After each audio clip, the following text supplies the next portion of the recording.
Hi, everybody. It's Susan, and I'm back re-recording this video for you about the days ahead and the week ahead, especially leading up to the new moon that's coming up on the 1st of February. And we're shifting gears here. We're moving from an energy that's much more about what we want to build and how we want to stabilize or what we want to change or renew or start afresh or start original ideas in the area of things that are durable, lasting, what you could describe as structures. And it's an earthy energy that we're currently in with all of the planets in Capricorn. It's leading up to the new moon, which is on Sunday, the 18th.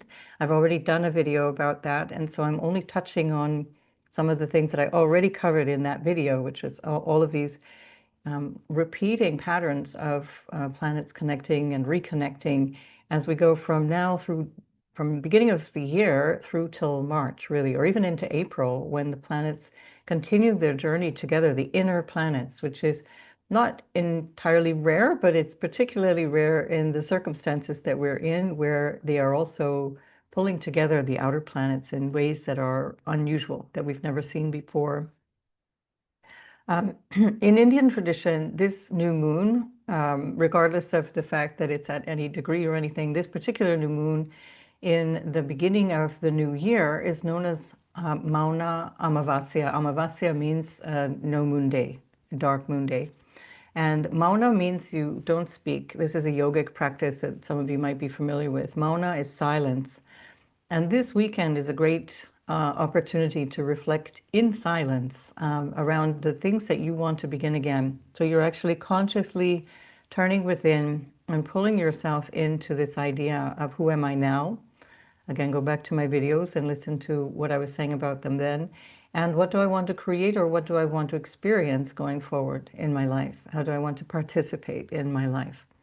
The notion of silence, mauna, is not just shutting your mouth. It's really a silence that comes from quietening the mind and being quiet inside as well. And so this is the cycle of the whole lunar cycle that takes us into the eclipse of the 17th of February. And you can consider this a really good idea. I'm going to tell you a lot of reasons why, in terms of really checking what you feel you need to engage in and what you actually would benefit from not engaging in. Like where do you give your power away, for example, especially around ideas. And this is especially as we start to move into the Aquarian energy of the next couple of weeks or the next 4 weeks with reference to the sun as of next Tuesday. This is the opportune moment to realize that there are things that we're engaging in that have repeating cycles that we are also going to be triggering historically. So I'm going to be looking at some of those because they're the theme, let's say, that's running through this moment in time is very strongly tied to what the clashes of ideology, we could say, just to create a pithy way of explaining it, the clashes of ideology and the oppression of freedom of speech or the oppression of ideology and the use of force against it. So before I get too carried away here, I'll just introduce myself to those who are not familiar with me. My name is Susan, and I am a consulting astrologer. That's what I love to do, is to meet people individually, and that's why I only post usually about once a week here. Welcome back if you're already a viewer, and I'm so grateful that you are here. I love my audience. You guys are really, really lovely. And by the way, if I haven't got back to your email, I've received a lot of emails in the last week. For various reasons. I will get back to your email, please. I'm not ignoring it, I just haven't had the time. And yesterday I did this entire video, 2 hours long, and for whatever reason there was, and I trust that it was not the right time to say what I had said, it just bugged, and there was something that went wrong with the processing of the video and it didn't work. So here we are, second attempt. I'm going to have to make it really short and sweet because I have a client right away after this. So if I sound rushed, I am. Sorry about that. I also want to mention my beginner's course that's starting at the eclipse, and I have an intermediate course that's starting at the eclipse. The information is below this video. And you're all very welcome to sign up if you want, or ask questions if you're curious and you want to know more about that. So you can reach me through my website, and that's also linked below. That's where you find out about me in terms of my consultations as well. And there is a great reduction at the moment. There's an early bird price for the beginners class in January, and then the price increases slightly in February, and then the price goes back to the full price in March. And the same thing applies to the early bird for the intermediate class, except that there's one early bird price and it ends at the eclipse of February. So there you are. More information below. Did I need to say anything else? I think that's it. So there's a lot to pack in here, and I'm going to try also to do a really quick runaround in terms of your signs, all 12 signs, just to include that, but it might be short, and I will come back next week to fill it out because there's so much to say. I had yesterday also covered a bunch of countries and the things that are going to be happening in different countries. I won't have time to do that today. So, and I will, the countries that are really uppermost on my radar for the month ahead are the United States, Israel. Basically, you just have to look at the news, but this is what's going on. The United States, Israel, Ukraine, Russia. Um, there were more than that. François, oh my God, not Mitterrand, oh my God, that's showing my age. Macron, Emmanuel Macron, the United Kingdom, that was the other one. There's more than that, but anyway, we'll do that in a separate video because I won't have time. Now, I want to get this particular message across to you before we look at the all signs. So like just as an example of using this weekend, think of this weekend as propelling you forward.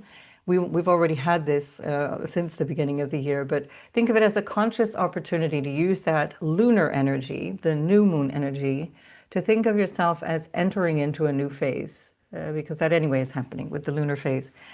And to give yourself this conscious place of quiet so that you can really examine where you put your energy and how you want to move yourself forward into this new world, because we really are entering into a new world. And I want to show you how other events have mirrored the times that we're in and how they propel us in different directions, even if it takes a little bit of time. So think in terms of not what's going to happen in January and February as being the final word, but think of them as beginnings of cycles. And you could already say that even right through April, because each time these planets keep meeting each other, or in the case of the North Node, February and March meeting the North Node, there's massive new cycles beginning, and again and again and again. In this case, within the space of 2 weeks, we're having multiple cycles starting. So Capricorn, as I said, is this energy of what is grounded, so-called reliable, or at least consistent, and so-called durable as well, in the sense that we trust that it's going to be there for a while. And we're in this phase of everything changing around that. Pluto already did that job from 2008 through initially 2023, but it also is part of the theme of this particular moment as we go really in a very short time from the thing that we thought we could rely on to the thing that we need to figure out going forward, and the new normal, the new way forward, at least for now. So what I would say is, as we go from Capricorn to Aquarius anyway, on an archetypal level, that's very much linked to this notion of going from the institutional level or the structural level, the dynamic of authority and who has authority, and to what is the underpinning of that. So from the point of view of Capricorn, Aquarius is the second house. And the second house is whatever supports something. It's what nourishes it and gives it purpose and meaning, and that's ideology. In the case of Aquarius, it's this notion of something I believe in, or something that has a social value, a social good. And so you can think about this transition in your own life, and you can think of it collectively, because we're mirroring everything going on collectively as well. And so the structures and the institutions that we're currently saying goodbye to are being underpinned by new or underpinned or under what's the word, undermined by new ideological frameworks. And we see this anyway, and it has been the story of Pluto going into Aquarius. And I've done lots of videos on Pluto going into Aquarius if you want more about that, or if you want a refresher. So go back 3 years, even more, because I did videos starting the end of 2022. That was when I really, in earnest, started uploading videos to YouTube. Otherwise, I was just like this passive YouTube channel watching videos. So I would say don't argue with people unless you really are ready for a fight in these days. Don't go out there unless you're really feeling like my mission in life is to pick up arms and deal with this thing, well, like fight for my ideology. I would say that if that's not really your, if you're not genuinely committed to something, and some people will be, and that's not a value judgment, it's just what are we here for? What's our life here for? You want to really understand that there is going to be chaos, violence, and oppression. So where do you want to put your body in all of that? Where do you even want to put your energy? Because this is also where we connect, or we choose to connect with our own energy and plug it into the collective. When we think about Aquarius, it's all about freedom, right? Everybody likes that notion of the freedom of Aquarius. But if we want freedom, it's because we don't have it, right? We don't want things that we already have. I mean, we should, but we don't. And we want this notion of freedom comes from the feeling of I'm not free. And so that's something to really look at, because we can explore that from the inside. And this is, from this weekend on, it's a really good opportunity to explore that notion of how will I create new relationships, create new goals. This is, Venus with the sun, Mars with the sun, Venus and Mars together, create new dynamics, new relationships, new passions in my life, new frames of reference, expand those based in something that I find valuable. That's the opposition from Jupiter, and give it legs. And how will I bring that inspiration into my life? And here, yesterday, it was perfect because I literally started the video when Venus was exactly trying. I was so proud of myself. The degrees lined up and everything, because I just hit record whatever time it is, and the degrees lined up perfectly. Now she's a degree, more than a degree ahead of the trine with Uranus, but still trining Uranus. So Venus was trining Uranus on the 15th, and then we're going to get the sun, and then we're going to get the moon, and well, actually, moon will go first, uh, and then the sun, and then Mercury and Mars. So those trines, as we go through next week, and I could even kind of coast through it as we go through next week. And don't worry about the houses. This is just universal time moving forward. We're now where the moon meets up. So the moon will meet up with the sun, and then the moon will meet up with Venus and Pluto. And as we're going forward, they're all meeting up together in so many ways. So Venus will be meeting up with Pluto on the 20th. And these are not exact. You're just going to see the rough conjunction. Then the sun will meet up with Pluto. Oh no, yeah, Mercury jumps ahead because it's so fast. So Mercury jumps ahead, meets with Pluto on the 22nd, and only shortly after, then the sun, like 12 hours later, the sun meets up with Pluto. And then on the 27th, 28th, we have Mars meeting up with Pluto. And all those meetings are happening in succession in an energy of chaos. We're going to have to describe it as such, because things are happening so rapidly that we're not seeing exactly what's happening before something else is coming. And that can happen in your own life. It can happen in your own sense of what you choose, or how you choose to go forward. But what is building up to this, say, the last week of January, or at least the last 10 days of January, is what's going on right now, which is these trines that we see to Uranus. And use this opportunity, so now through the new moon, where you really let yourself feel what is new in you, what is inspiring you now. What do you know needs to change, and now you get it. It's like, okay, I'm not going to wrestle this to the ground any longer. I'm going to move on. This is it. because supported in that, in the trines, as each planet goes through them, Venus already did this on the 15th, and now we're moving bit by bit forward, day by day, is a mini grand trine. And again, if you've had my annual reports, you will have already heard all of this. This is all in there. And they're still available at a really good discount through January. So go ahead and get those because it's the whole year. All of the major events of the year are covered there for each sign. Right. So that not only do we have this trine, which is insightful and novel and inventive and creative and bringing unexpected opportunities as well as unexpected events that need responding to, but we have it grounded in some way with this Saturn sextiling both sides. And so that creates what we call this mini grand trine, which is not the big mini grand trine that we are all excited about in terms of the middle of 2026, which I will certainly do more about, and it is already in the annuals. But it is, for this moment, really important because Saturn is ruling all of those planets in Capricorn as they're going into that sextile for the very, very, very last time.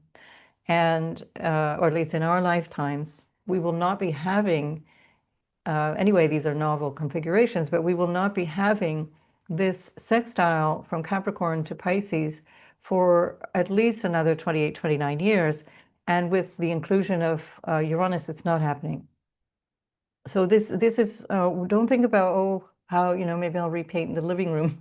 This is big change. It's really, really novel, big change. And as soon as each of these planets, as they move their way through Capricorn, are moving towards Aquarius, they also come into the sextile with Neptune. Now, Neptune in the sextile can actually be supportive in a creative way or an inventive way. Um, it doesn't impede choice, but it can confuse choice. And especially when we're talking about a global situation, which is very confusing, you might find yourself being torn between different things. And that's why I really highly recommend that you extract yourself from a lot of what is going on, because a lot of it is not true. A lot of it is absolutely created to elicit a response, a particular response.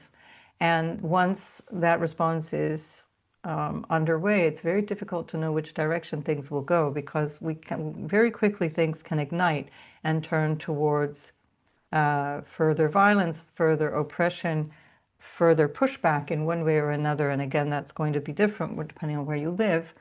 But it's a time that is extremely volatile. So just as a little personal anecdote, I was sitting here Wednesday with a client, although my client didn't know because I didn't know what was going on. But all of a sudden, my house shook, and I'm in Denia.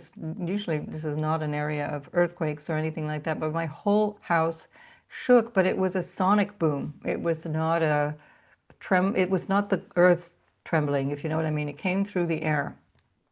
And later, I found out that there was a bomb from the Civil War, the Spanish Civil War era, which was found in the marina, which was found just offshore, about 300 meters from the shore in Denia. So not even 2 kilometers from me. And still I felt it. It felt really like a big van had backed into my house or something. It was very strange.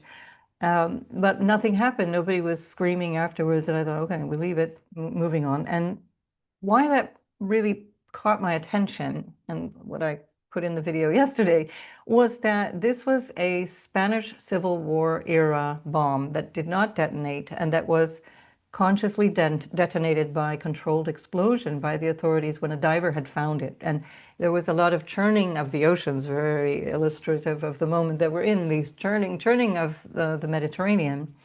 Over the last few weeks, where we've had lots of high winds and big storms, big waves, crazy big waves, completely reshaped the beach. And it must have brought it up to the surface.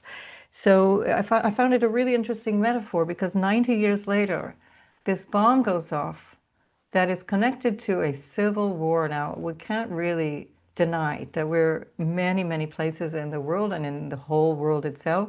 We're in a civil war. We're brother against brother, sister against sister, there is this whole dynamic that is shaping up, that is tearing at the fabric of society. And there are many reasons for that that you all know, and you all have your own take on all of those things. But the point being that that's what's happening. And this is the moment that we're in. And if I go back to the Spanish Civil War, I live in this really little, cute little town called Denia. And underneath the castle, which has been there for centuries, Denia is thousands of years old as a port. They find ancient ruins all the time in the sea. But there's a tunnel that goes underneath the castle. It's cut through the rock. There's a big rock outcut that the castle is built on, which is, I suppose, why it was such a great port for so long. And so it's a shortcut now that you go from one part of the town to the other through this tunnel. But it's incredibly moving. I find it very almost disturbing each time I walk through it. It's a very long tunnel, and it's entirely cut out of the rock, and it was cut as a place to shelter from air raids. And it just keeps driving the point home that this country today, Spain, is peaceful, peace-loving in principle, and yet in the lifetime of people around me, there's a lot of old people here, there was a civil war where there were 500,000 people killed because of ideology. This is what I'm driving home. The ideology is what was driving people apart, and it became bloody and murderous. And this is where we are in this moment of time. And as we go forward day by day, each time all these planets are connecting with Uranus, connecting with Saturn, connecting with Neptune, there's going to be an opportunity to change your perspective, to see things from a different place, to maybe even receive different information, different news, different ways of looking at life. And while it's happening in short shrift. So there's only a week or 10 days of this very rapid change, rapid cycle, and we're building up to an eclipse. And so when we get into, I really see the lunar month leading up to the eclipse already a big deal. Certainly within a couple of weeks of the eclipse, a very big deal. So we're in it. Now, this is about rapid turnarounds, rapid change. And of course, I'll come back and do a video on that. But it's an opportunity if you consciously sit with what's changing in you, in your world, in the world around us, and choose how you're responding to that. Because it's going to be a very unsettled time. The other thing that really struck me, and that was actually what got me all fired up on the video that I did yesterday, um, which in my head is an Oscar winner, but I'm sure would have been one of just whatever it was. I want to just show something that's happening. Well, actually, let's go back. We'll go back to the 7th of January. The timings won't be exact, but I'm just going back to the 7th of January.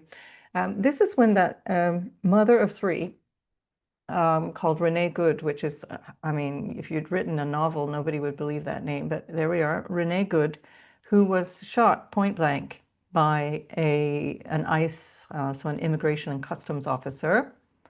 I'm not going to go into any of those details because I actually personally try and avoid them, but I just want to point to what is going on here because that was part of these conjunctions that we're still in, you see, so that Venus conjunction with the Sun, and then the Venus-Mars conjunction was really that day exact, and then we had the Sun conjunct Mars 2 days later, not even. And they never really leave each other. It's just a question of minutes of a degree that they're finally, in their Kazemi phase, in their perfection phase. And why does that matter? Of course, it matters for many reasons in the States, but because it's tying into the bigger theme here of an event that is triggering something that is in historical memory, that's an event that is triggering some massive transformation. And again, if you want to know the astrology of that day, you can go back to the Kazemi video that I did 3 weeks ago. But if we take this now from the perspective, hang on, we don't want that. I've got a bunch here for you. If we take that now from the perspective of the Kent State Massacre of 1970, 4th of May, 1970, which I'm going to put in the middle because it's now transits to that event. I did this comparison in July 2025, forgotten the exact date, when there were the ICE riots in Los Angeles. Here we have the 7th of January event where this woman who was simply peacefully protesting and then frightened and drove off. Um, it is, again, I don't want to open up a discussion around anybody's motives because we are projecting so much from what we hear from very, very dishonest media that it's better not to even engage in the inquiry. Just know that that happened. Um, and to be careful where you plug your energy in. With my clients, when people have difficulty calming themselves down in terms of what they feel anxious about or whatever, I give them this image of Medusa. And I think, to be honest, I think I got this from Caroline Myss, which would be like 25 years ago, but at least 20. Anyway, so the idea is that Medusa is like the head of snakes, basically. And if you think about that as electric plugs that are coming out of your mind, and each one is a thought or an idea or a person or an event or whatever, a stress, let's say, even a bill to be paid or whatever, you can collect yourself. And this is, again, the invitation I'm giving you really for right now, this weekend at the new moon on the Sunday. On the 18th. If you're watching this afterwards, it's absolutely still appropriate to do it. It doesn't have to be on the new moon, but it's just very symbolic. And you take each idea and you unplug. You just keep unplugging with this notion that you've got these strands of energy that are plugged into things that are not you, that are not about you, in many cases are simply based on a thought.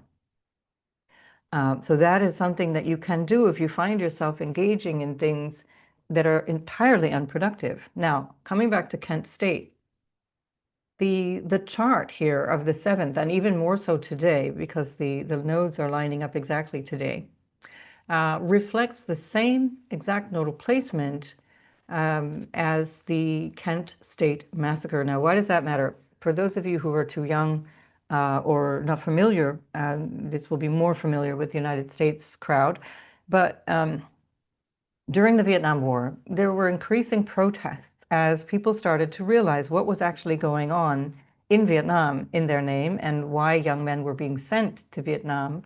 And it was causing, again, a rupture in the social fabric.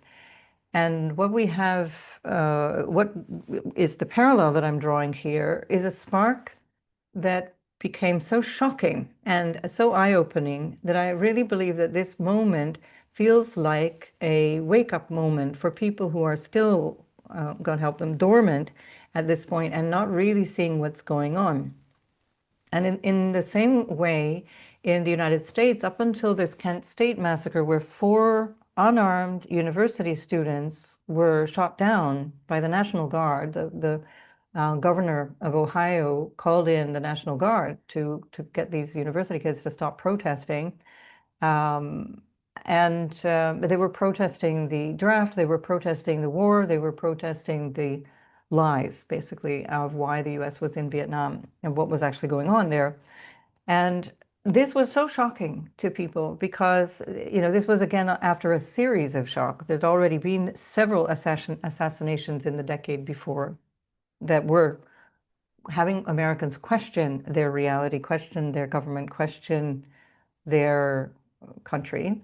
And here we see these innocent kids, and it was very, very much mediatized because that was one of the things that was perhaps most shocking about it, is that it was all caught on TV and on in photos. So it was all over the media.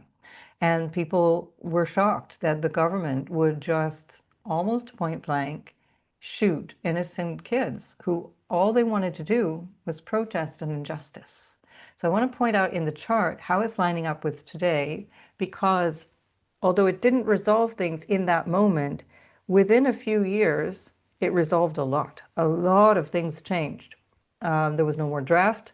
The US was chased out of Vietnam. They finally left in 1975, in the fall of Saigon, when they had to be airlifted out of the embassy because they were so badly defeated by the Vietnamese. And it changed everything from this point on. And I'm saying that because it seems at the moment it's very difficult to see how things can move, how things can change, but just keep knowing that they can. Keep the faith, they can. Um, and if we look astrologically, we see what is being triggered in that chart of Kent State. Pardon me. So we have the moon, which is a timing trigger. All the faster moving planets are timing triggers. So especially the moon, Mercury, and then in descending order, Venus and Mars. Here we have the moon that crossed over the south node. Moon representing women, the people, the public, emotions. And here what we have is the moon on the south node of the moment, as well as on the south node of the Kent State Massacre. And on the other side, we have, pardon me, Uranus at the top of the chart in opposition to Neptune and in a very strong still trine to the almost 25-degree Pluto that's in the chart there, which itself is opposed by Neptune, but also very powerfully by Saturn. And Neptune itself is in a trine almost exactly with the natal Neptune. It will continue through the rest of January up until the 26th. It will be holding the trine of that Kent State Massacre. So keep that in mind with reference to these ice incidents. And there's more to say about this chart. There's a lot more, but I don't want to dwell on it. Just look at the chart for yourself and you'll see one of the things that shows up here that is quite powerful as a signature on a couple of the charts that I'm going to be showing you is that Jupiter at the critical degree of Libra, which is ruled by Venus, which is currently under the influence of Mars, both in terms of our current times, under the influence of both the Sun and Mars in our current time, the first week of January and all the way through April, but also in the chart here. And that chart has Mars squaring Mars and Venus, the midpoint, in fact, squaring the nodal axis. So it's getting called in a number of different ways. And this is ruled by a Mercury that is not in good condition. So anyway, we'll leave it at that. So this Jupiter, ruled by this Venus, which is not in great shape, is retrograde as well. So we're seeing that this is about justice, and the moon will have just crossed over in opposition to that. What is the justice of this situation? What is the dynamic of this situation? So many, many, many things to reflect on here that, again, I won't go through.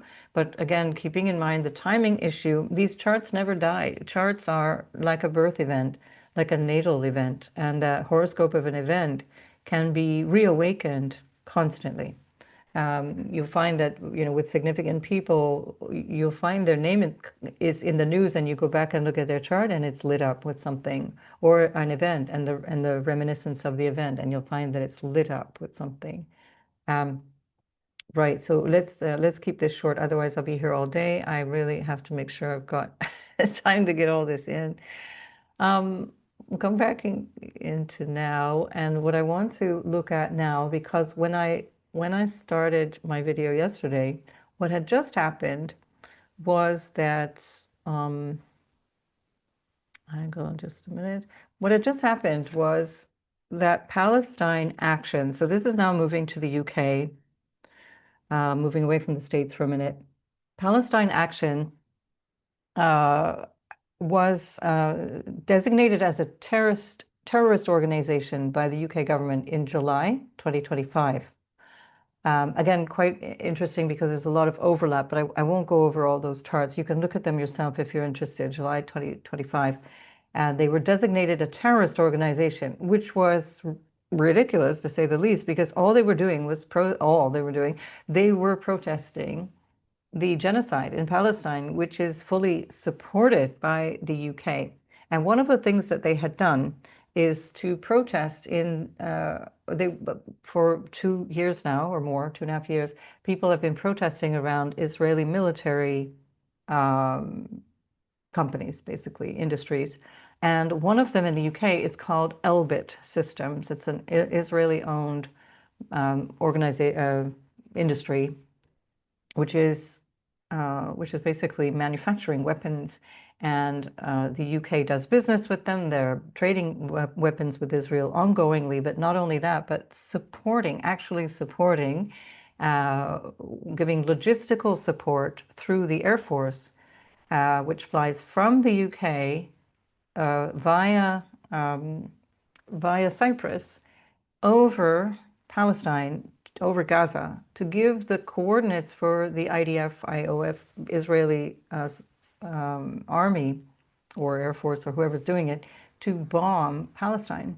And so these people, Palestine Action, is a group of people who went to disrupt the military base as well as disrupting Elbit systems. Now, their demand was that the UK pull out of their contracts with Elbit systems. And that demand was ignored, and then these people were put in prison for damaging private property or damaging, I think it was damaging government property, because I think they actually disrupted the base, the army base, and even an airplane, to make the point. And why this matters is that 3 of those people went on hunger strike roughly 2.5 months ago, and they were close to death. The last couple of weeks, the messages were, if they don't break this hunger strike, they will die. And the UK was not budging. They were not going to do anything about it. And it turns out that from Wednesday into Thursday, things have shifted. And that's what prompted me to think of Bobby Sands. So the UK has agreed to pull out of its investments and deals, so-called, with Elbit systems. Now, can we believe that? I doubt it a lot, but anyway, the message was received. And the people who were on hunger strike pulled back, and they stopped their hunger strike, and they're in treatment now. But why this matters, I'm Irish. For some of you that don't know, I'm Irish. And so one of the earliest political awakenings that I had, I was 15 at the time, was the story of the IRA protesters who were labeled terrorists under the Thatcher government, and had actually not committed a crime in principle, according to they had not in principle committed a crime. And they were considering themselves to be political prisoners as opposed to criminals. And so they were asking for a designation as such. And in fact, they had a lot of support for that, especially outside the UK. But the UK, very early on, centuries ago, labeled Irish people terrorists. It's one of the first uses, like common uses. And the word terrorism comes from the French Revolution, and that's our next thing to look at. But anyway, the point being that the IRA and Irish people in general have been treated really, really badly in the UK. There were signs, the Irish need not apply. Even when I was a girl in the 70s, you would have signs like that. The Irish, hiring labor here, Irish need not apply, this kind of thing. So that's the context. And so Bobby Sands was an IRA hunger striker. He was I think, a political prisoner. There may be arguments to made in either direction. But the point being, and again, this is a bigger point to think about, that the UK government let him die in prison, knowing that he would die. They didn't give in. He was, I think, 66 days in hunger strike. And what this did, much like the ICE event of the 7th of January, what this did was shocked the public so much that even people who were not really that bothered or not really paying attention started paying attention. And in fact, he was very, very much supported by people. He was even elected a member of the British Parliament. So this is from Northern Ireland, which is part of the UK, which is the whole problem of the so-called Troubles, which, by the way, originated with the UK stirring up trouble. It's not like one day the Irish woke up and started hating each other. There was a lot of momentum that was actually stirred up by the British, training people, offering weapons, and I'm not going to go into it, but anyway, point being, they're trained, and that again we can compare to Iran today. Oh, that was the other country, Iran. We're going to look at that next week. It's too much, I'm afraid, to cover now. But what I'm comparing here is the fact that Bobby Sands died for his belief, where all of these things are about ideology and freedom of speech, but also freedom to just be, freedom to just live your damn life without interference. And what happened was Bobby Sands died.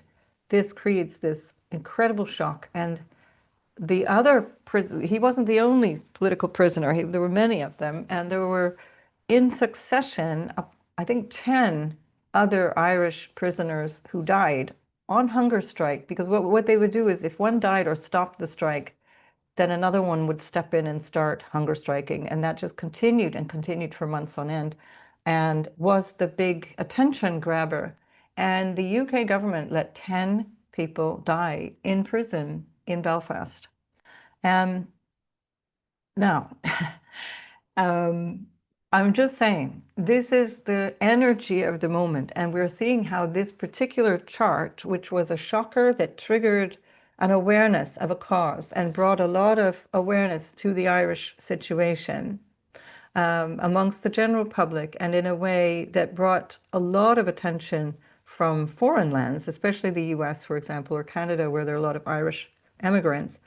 Um, we're having this chart triggered really powerfully. It has, at the moment, since March, April 2025, it's been having its Uranus opposition. And it's being stirred up, therefore. There's a stirring up of this whole thing. And equally, there's a very strong connection with the Neptune and Saturn that has been now since also kind of April, May 2025. Note the dates. It's significant because that was when Palestine action was designated. In fact, by the time Uranus was getting closer to the moon, would have been, and in a trine to the Jupiter, now note in retrograde in Libra, this time at the beginning of Libra, not the end of it. This is the trine to that, triggering something, and that was when Palestine action was was labeled a terrorist organization, and therefore, banned from banking or all kinds of things. I mean, it's not just about being in prison. It's quite a very powerful menace. It's a very powerful influence. So why this matters, we have all of these conjunctions, this time in Taurus with Bobby Sands, all of these conjunctions that are happening now, that are trining, that have been and were trining the conjunctions, or are being trined by the conjunctions in Capricorn. At the same time as the Uranus opposition is on, that there's a trine from Uranus, out of sign in this case, also to the Jupiter and Saturn. And also in terms of the summer of 2025, June, July, August, September, and into October, Uranus was really perfecting the trine to Jupiter, and it will come back. And this is why I want to emphasize these things. It will come back in May. May, June will be the trine, then it takes over with Saturn. So you see there's so many parallels with things that have already gone before. Here we have the Chiron, even in a very almost precise opposition here with Pluto as well. It's quite extraordinary, actually, how many different things are lining up. Notice that this has a 5-degree nodal axis, Leo and Aquarius. And it's the reverse nodal return for this particular event. But keep these things in mind, because we will see more and more and more and more of these events as we go forward in the year in 2026. And we have to decide. And in fact, in terms of the event, like in terms of the event chart for Bobby Sands on the South Node, what we see is, as the planets are going through, it's all being called in, all being woken up, all being influenced right up till the end of January. And that's going to be also where Pluto will station retrograde later in the year. It stations at 5 degrees Aquarius. So we'll be called in a huge way. The trine to the moon from all of these planets in their conjunction with Pluto, which is all through last year, 2025. Remember that July 2025 was when they were designated terrorist organization, and July 2025 was the LA ICE riots as well. So very significant date to keep in mind for events that have gone on in July 25. Creates a grand air trine here with this Pluto and everything that touches Pluto with the Saturn, and even just before that with the Jupiter. So that's another thing. I just wanted to point these things out because this is the quality of time that we're experiencing here. As we go through all of this, let's see, sorry, I just want to go here. I'm going to take the transits, and then we're going to move Bobby Sands out of the way. Now, this is France. This is, actually, I'll just change this just for form. I'm going to put Paris here. It won't change very much, but there we are. So this is France, revolutionary France. And why this matters is because this was when we had the multi-conjunction with Pluto in history that was so determinant. So I'm not going to touch on the US, that also is a major determining factor. But just to say, this is also the energy of revolution that is being touched on in terms of, let's just do this. This goes on the inside. I'm going to just look at the chart itself. So this is 1791, the 3rd of February, a new moon at 14 degrees of Aquarius with a retrograde Mercury and Pluto conjunct Mars and Venus.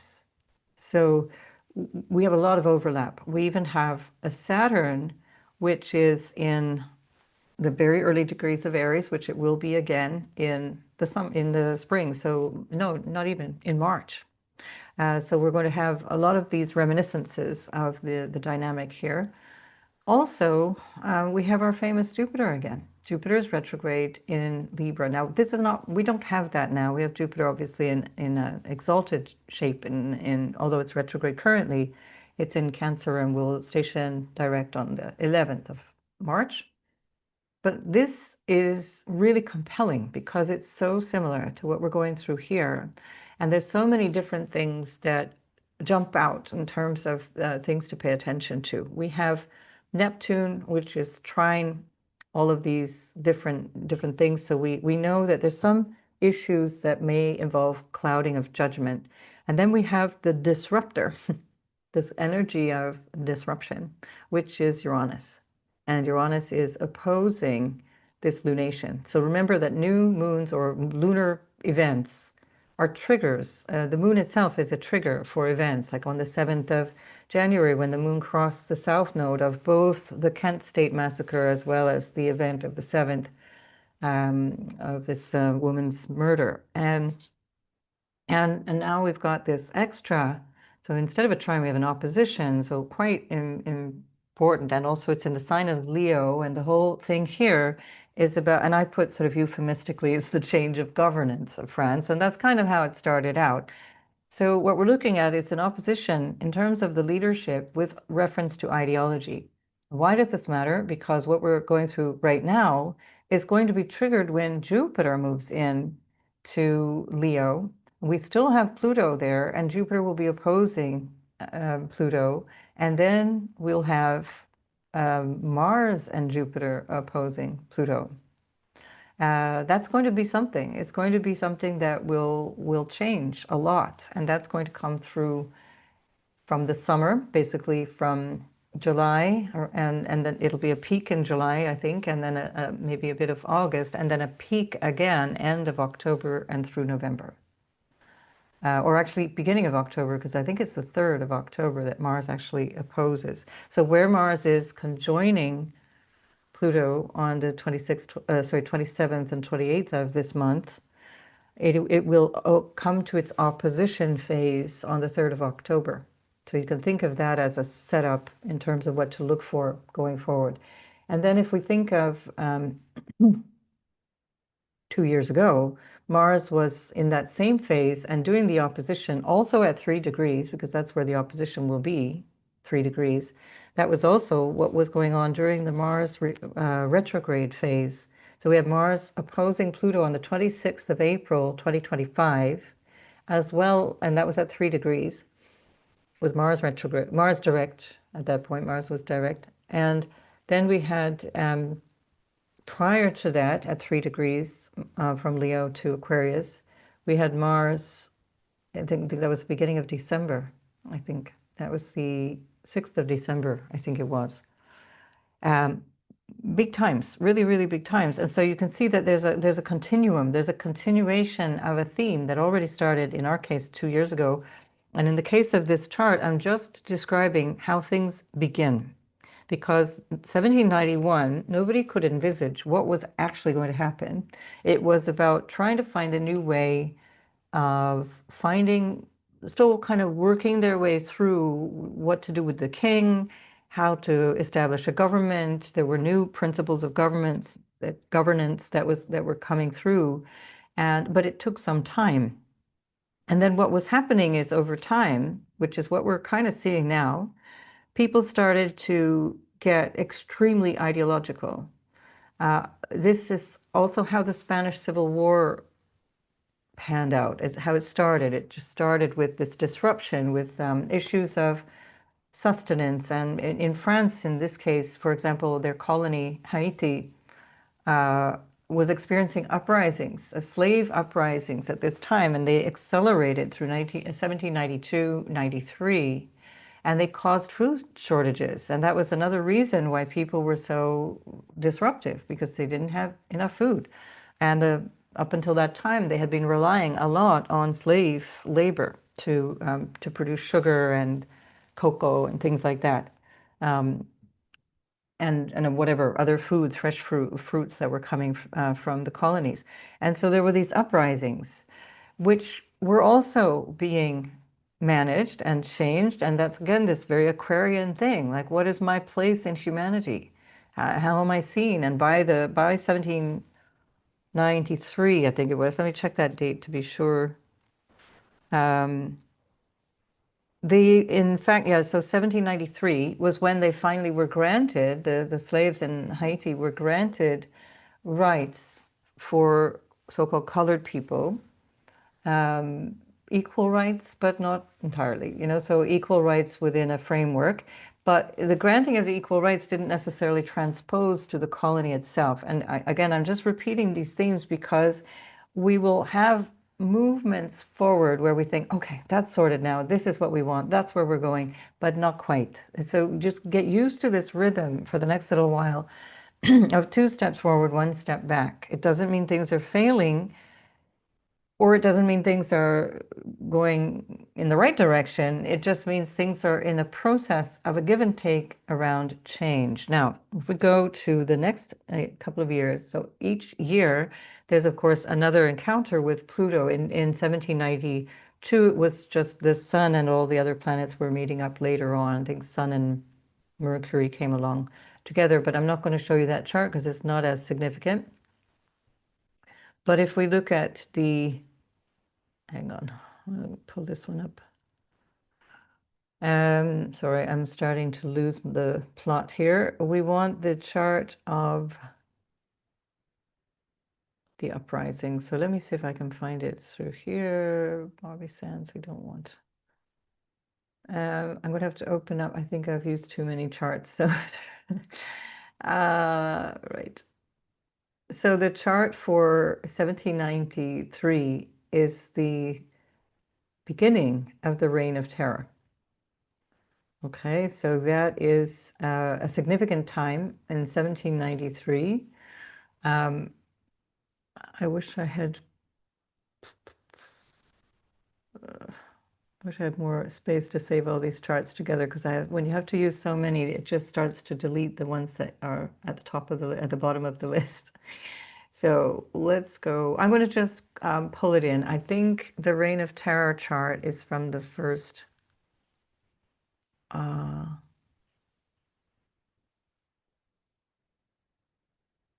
Let's see if I can find it here. There we go. Okay, so that's it. Sorry for the delay there, but I think this is worth looking at in our context. So this is the 10th of February, 1793. Now, our friend the trigger over here is now in opposition to this lunation again with Pluto.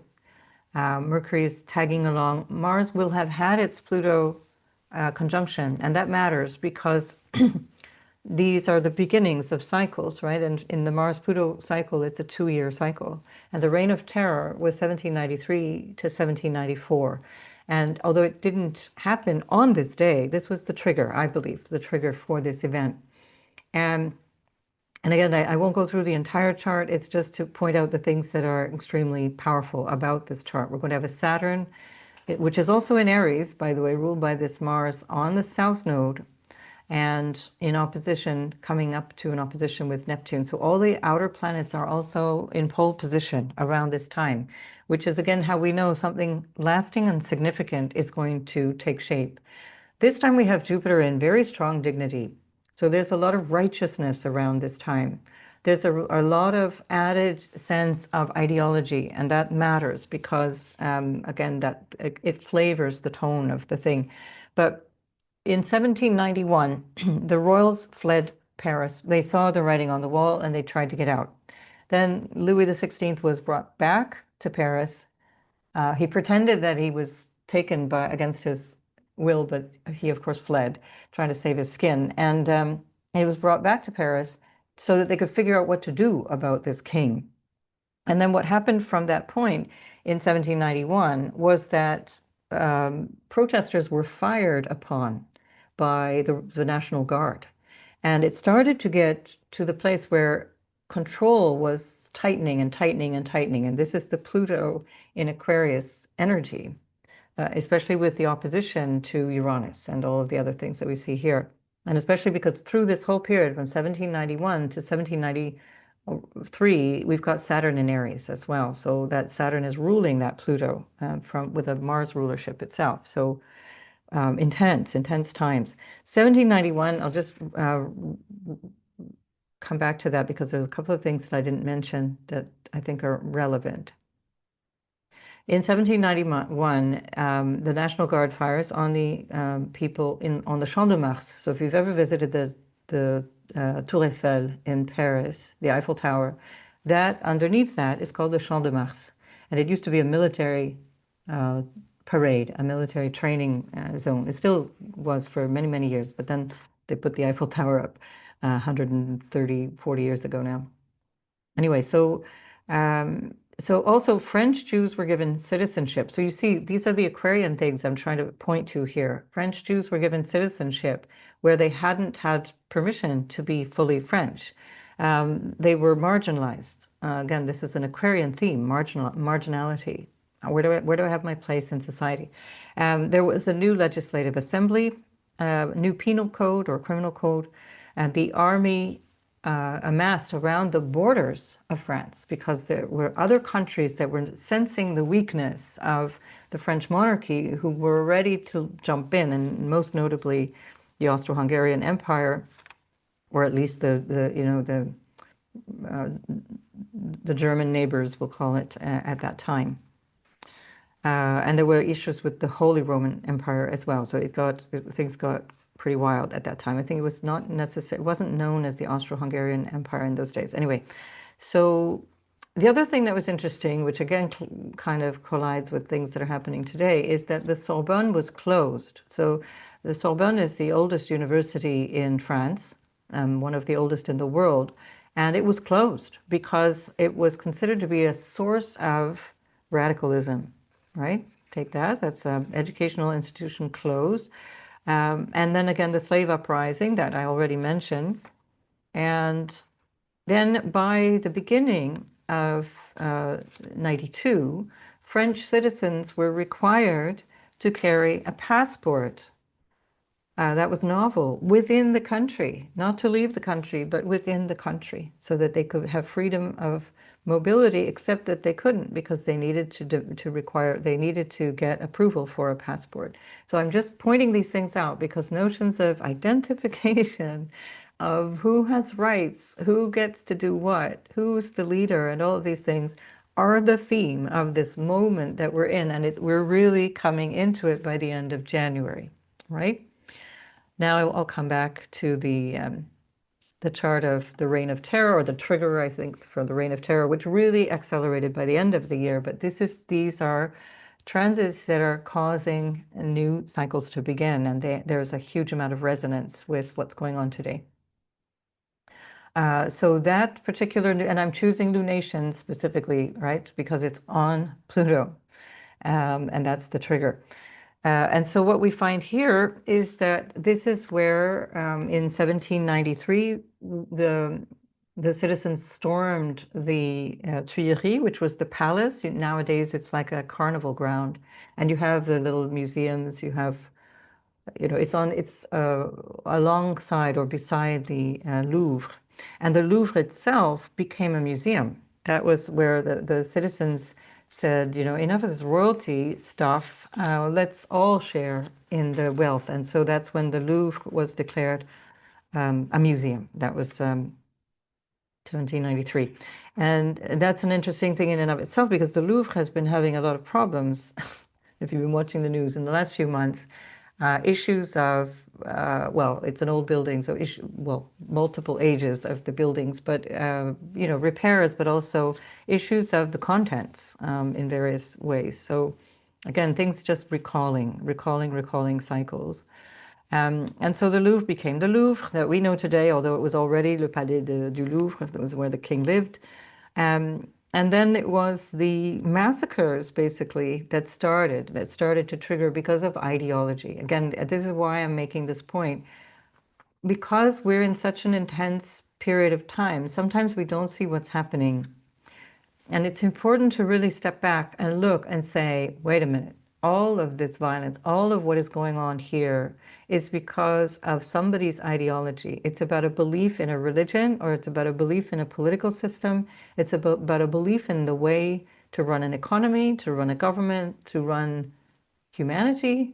What does it mean to be human? All of these things are what we're in the thick of right now, and we can lose sight of that by getting drawn into the Medusa of the details. And that's why I say, unless you really are willing to get out there and your mission in life is to take up arms and get involved in the thick of it, avoid the whole scenario, because it's all about framing ideologies, and people die. People will die. More people will die. There will be more chaos. I can promise you that.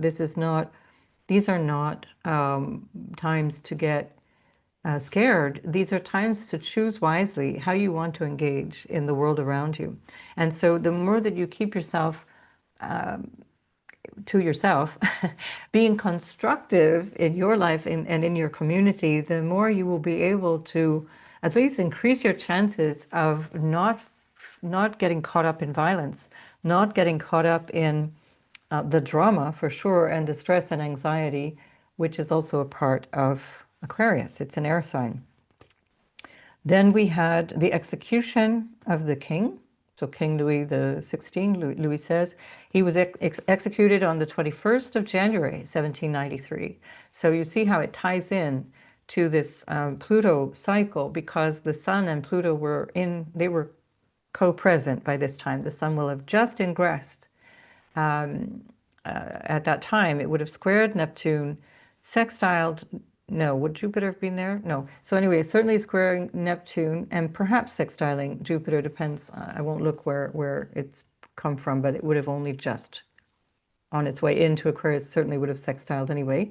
And then it starts to move its way towards the new moon and Pluto conjunct. So within, what is that, 3 weeks of the king being guillotined. And that's the other thing, it's new technology, right? The guillotine, the very, very efficient way of killing people, fast, efficient, public, very Aquarian method for killing people.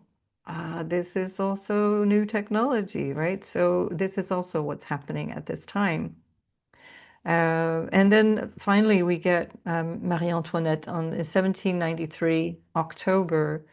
Then she herself is guillotined. She herself is killed at the Place de la République, and all in the name of the republic that one wants to form, and the arguing around who gets to decide and what is the right methodology. You see, Mars on the South Node That's a lot of violence, especially with an empowered Jupiter ruling that, with a lot of ideas, a lot of opinions about what is right, what is wrong.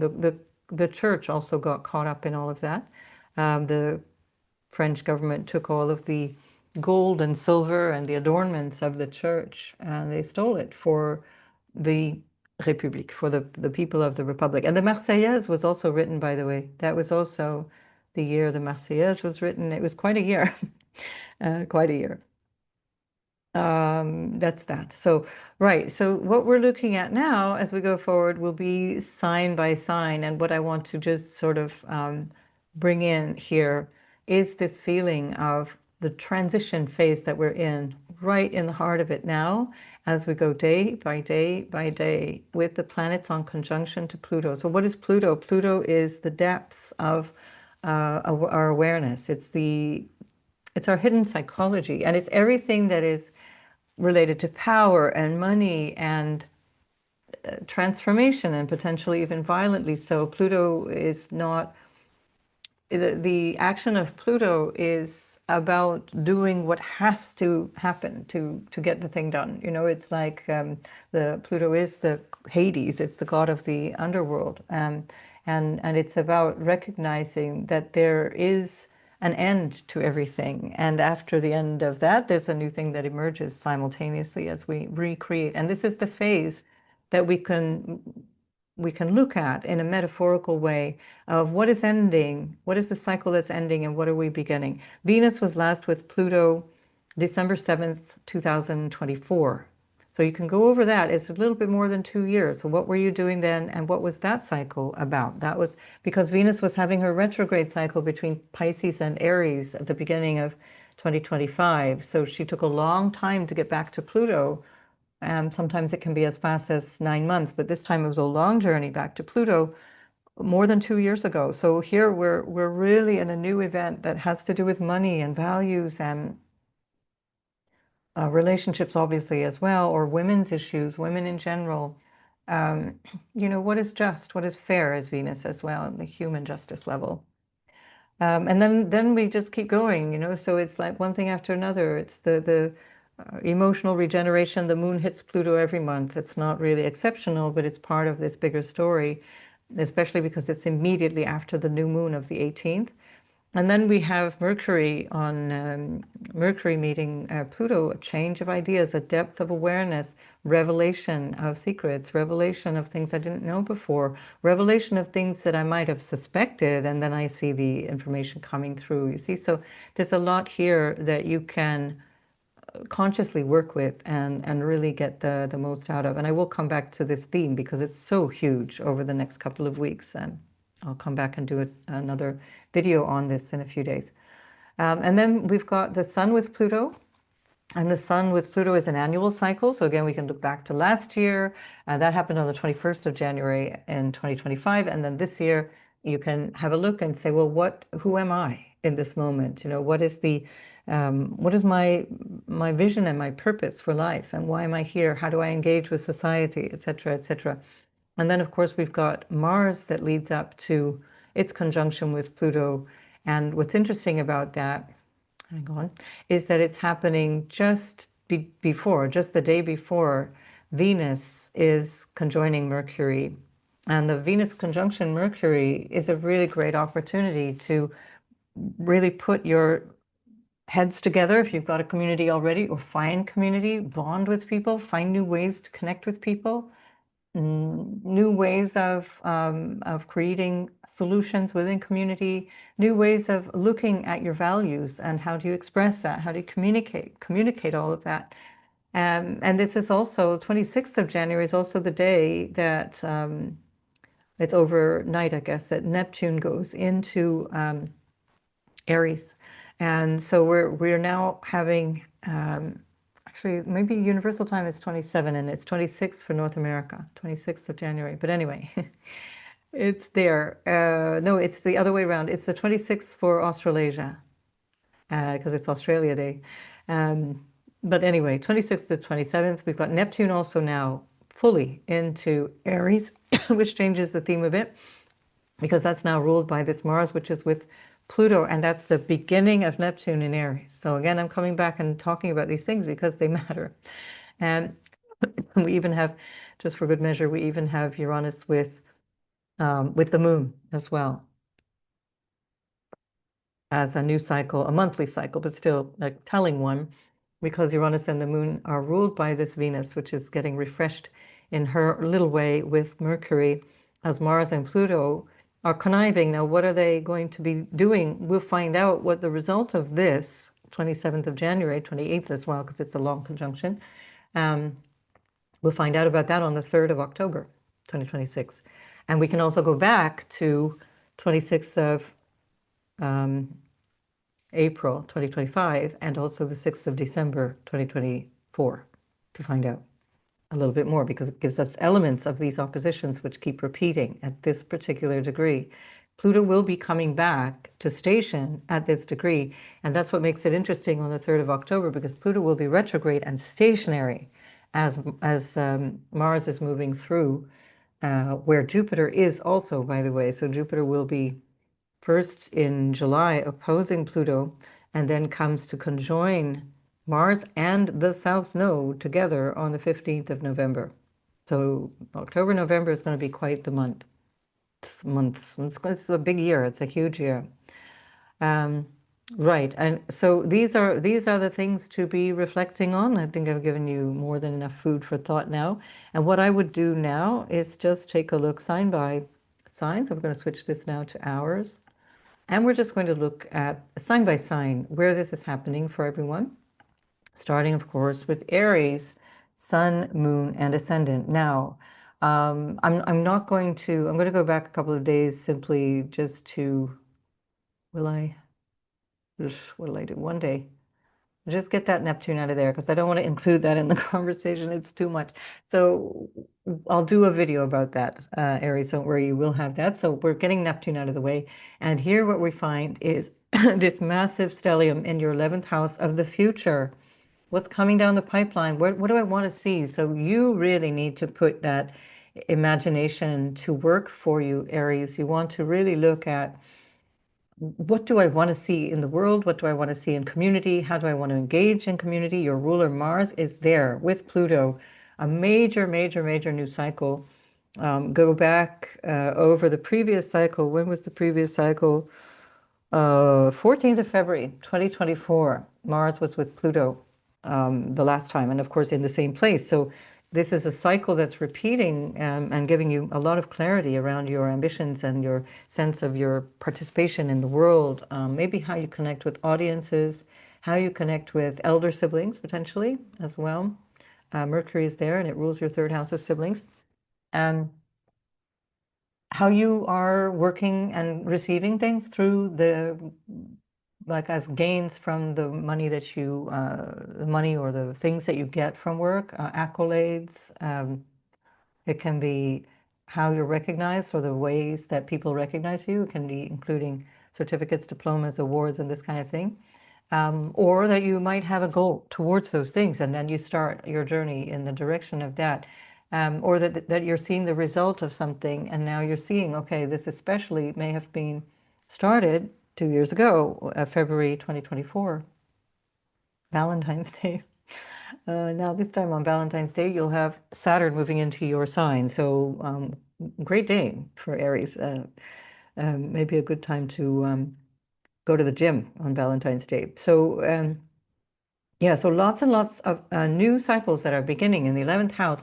And you want to see this as a setup for a long-term vision, but also who is in my life. You've got Venus, Mercury, and Mars in there as well, with a lot of energy around the social connections that you want to build. So who's in my life? Venus rules your 7th house of relationship, women, friends, relationships in general. Venus also rules your money house, all the more reason, and that's still where we find Uranus at this time. We're going to ignore the moon because that's not part of what I'm relaying here, although remember that that the moon in Aquarius matters as well, because the moon also was conjoining Pluto as all of the other planets were moving in. So it's still part of the Aquarian thing, newness, let's say. And of course, there will be on the 17th, I'll be coming back to talk about the eclipse that's there. So what you're preparing here is also preparing for a bigger leap forward. So the eclipse is an opportunity that is being prepared now, where you move yourself by leaps and bounds in a different direction, or that you're prepared for things to change. And you're already psychologically saying, yeah, I'm ready for it. Mars rules your eighth house of psychological self. And of course, yourself, it rules yourself. So you're very personally involved in whatever this transformation is, and that can be a huge transformation in your role with Pluto.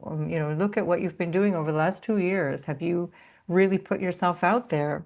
Have you really been engaging in ways that are more courageous, more you, more of yourself out in the world, and bringing a lot of your enthusiasm and excitement out into visionary things out in the world, or at least for your world, for your future.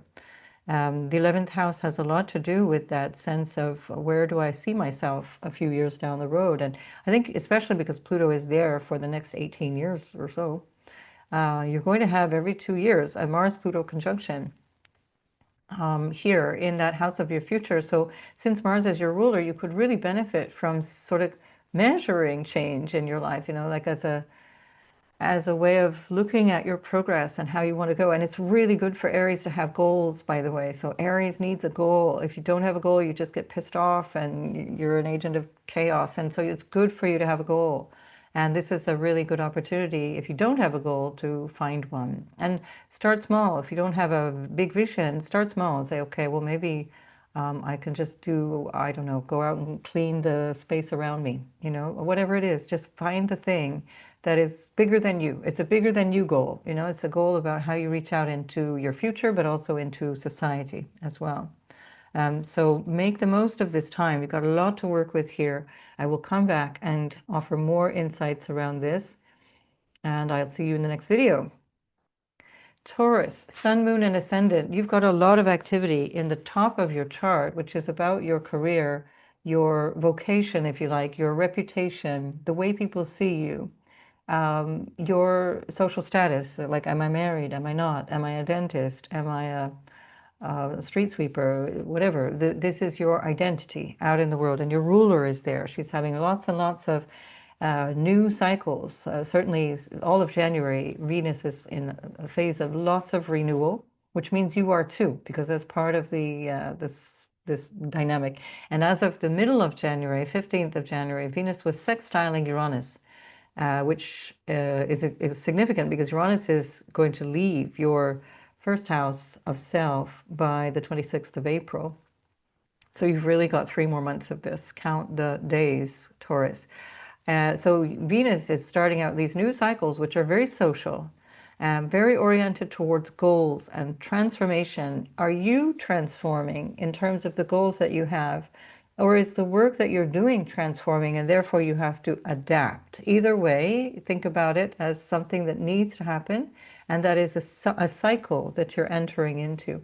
But in a pretty massive way, because we're looking at this year ahead where you won't have Uranus any longer in your sign, but you will just briefly in the middle of 2026 have Chiron in your sign. So there's going to be a bit of testing around how you show up and your confidence and your values and so on.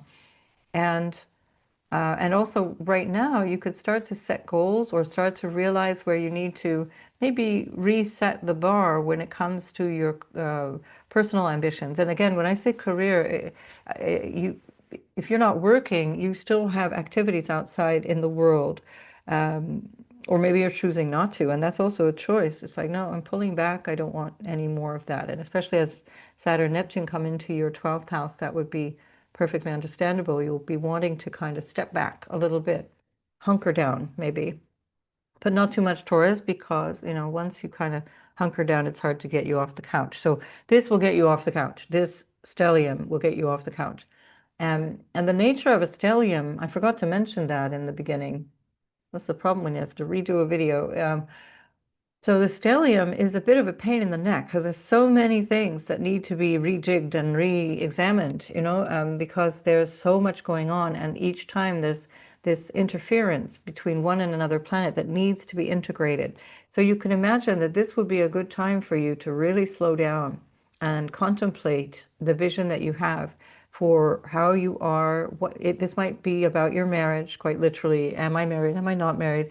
The social role that you might have, the whatever it is that you feel is your personal ambition. Mars, the ruler of your house of partnership, marriage, and the other, basically, is very, very much getting a renewal, and that can have something to do with ambitions. It can also be spiritual because you've also, Mars rules your 12th as well, and there's a lot of energy coming into that. Maybe you're realizing there's a way of showing up in the world that it comes much more through service to others. Venus rules your 6th house also of service. Maybe you want to show up in a way that feels much more service oriented, much more ready to be there. And this would be an opportunity to look at what that feels like. So Aquarius, the 10th house for you becomes huge in 2026, and that will change the way people relate to you. And if you're a parent or if you want to become a parent, this would be a huge new cycle in that as well. Or in your role as a parent. So you also have the South Node in the 5th house, something changing around children. In this case, also love, your creativity and so on, but especially because it's the 10th house and the sun itself rules your 4th house, something to do with your parents, your own parents, or you as parents, as a parent. It's part of what is going on here. So I will see you in the next video and explain layer by layer more of these things because there's such a lot to say about that. That's the nature also of a stellium. It's endless. I'm speaking as someone who has one in Pisces. All right, Taurus, see you in the next video. Gemini, this stellium is in your 9th house and your ruler, Mercury, is right there with it and about to renew itself with in a lovely hand-to-hand exchange with Venus. And there's a lot to think about in terms of your vision for your purpose in life. You know, why am I alive? Why am I here? I've been saying that to you for quite some time because Pluto has already been there for almost 3 years now. But this matters even more because now you're regenerating based on new ideas around why you're here that are specific to Pluto, because all of these planets in this stellium in your 9th house are renewing themselves with Pluto. And so you can go back to, what was it, December, no, yeah. Well, actually, you can go back really till 2023, but let's start with February 14th, 2024, when Mars and Pluto were together the last time, so almost 2 years ago, and December the 7th of 2024, also, again, more than 2 years there for Venus. Wait, no, a year and a half for Venus. Venus was with Pluto at that time too. So Mercury, your ruler, comes around every year. And so that would have been January of 2025 that you had Mercury there. Or something like that, January, or it may have even been into February 2025. I can't remember, but anyway, it's an annual cycle for Mercury. And why this matters is because you're really looking at your life in a big picture way, and especially so because Saturn is still with Neptune at the top of your chart, and Uranus is in your 12th house, only 3 months away from moving into your 1st house of self. So this gives you an opportunity to strategize and plan this sense of what it is that you have faith in. What do you believe in? What do you know? I would definitely not get in arguments, because when you've got Pluto, especially with Pluto Mars in your 9th house, there can be such a strong sense of conviction of me being right and you being wrong, you know, that dynamic of there's only one truth and I own it, or whatever. It can be very strong with Pluto in the 9th house. In any sign, but especially in the ideological sign of Aquarius. And so this is a great opportunity. I meant to mention this in the beginning, but stelliums are intense. They're really hard work because there's so much to parse and pull apart. So I will come back and do another video with all of that in mind as we go. Okay, I'll see you in the next video. Cancer, this is happening in your 8th house. So that's a place where there's a lot of unconscious processes or overcoming patterns that are inherited from family. It could be family trauma. It can be patterns overall that you realize are in operation. It's stuff that you often know is there, but it's kind of nagging, but you don't always look at it. So this would be a great opportunity as a new cycle to look at it and see what's there. And this can be especially with reference to how you connect to people intimately, emotionally intimately, psychologically, and physically intimately, sexually. All of those things apply. And because Mars, the ruler of your house of love and love affairs and children is involved, Venus, the ruler of your 11th house of your future and gains and so on, as well as home and household and family lineage, they're all playing, they're all there. Mercury is also there. Mercury rules your 3rd house where we find the South Node. It's also the 12th house ruler. So there can be a change of opinion or a change of idea around what you believe based on these things that you're realizing coming through you. The 8th house is also this more mystery school stuff. It's like the stuff about stuff of life that is percolating up through the unconscious or through memory, through other lifetimes experience. It's the occult. It's astrology. If you want to learn astrology, come and learn with me. And we start in March. And so these are things where you start opening yourself up to more of these things, and maybe you actually deliberately say, I'm going to learn these things, whatever format it is, occult type or psychological type of awareness, or opening yourself up in different ways to to connect with these things, but more in a meditative way, more in a way that is you in relationship to these things, but you're soaking it up and working through that. It's a big year for you anyway, in the next couple of years for sure, where you're going to be putting a lot of your attention on what is behind the veil, as it were, or what is behind the eyes. So this could be a good thing where you really set yourself up for a fresh new start, a new look in, as it were. Also looking at money, and how you share money with other people, where money is coming in, maybe from clients, for example, or maybe from marital partners, or from inheritance, or from the usual sources of money that comes through things that are not necessarily your day-to-day income. Although it could be, if you work with clients, for example, the 7th house is your client, the 8th house is the second from the 7th, and it's money that you earn from clients. So, for example, that could be that, restructuring how you earn money, or how you engage in general with people and what you receive from people. Maybe you realize that I'm giving too much, I need to receive more, in a dynamic of one-on-one or in a general sense, whatever. That's a classic Cancer thing anyway. And this would be the opportunity then to really set the agenda for how you want to go forward in these cycles that are overlapping cycles. And I will come back in a few days and we're going to talk about the picture again, because there's so much to pull apart here. There's just so much in a stellium to look at. But the 8th house is your place to put your awareness. And I would say when you put your awareness there, sit in meditation. Don't necessarily work things out with a pen and paper, but really just sit and let things come through you, because this is the invitation of this time through January through March for Pisces. All right, for Pisces, for Cancer. I was just looking at that North Node in Pisces. That's contributing to it, because it's also, what do I have faith in? But we'll get to that in another video. There's so much to say. Okay, Cancer, see you in the next video.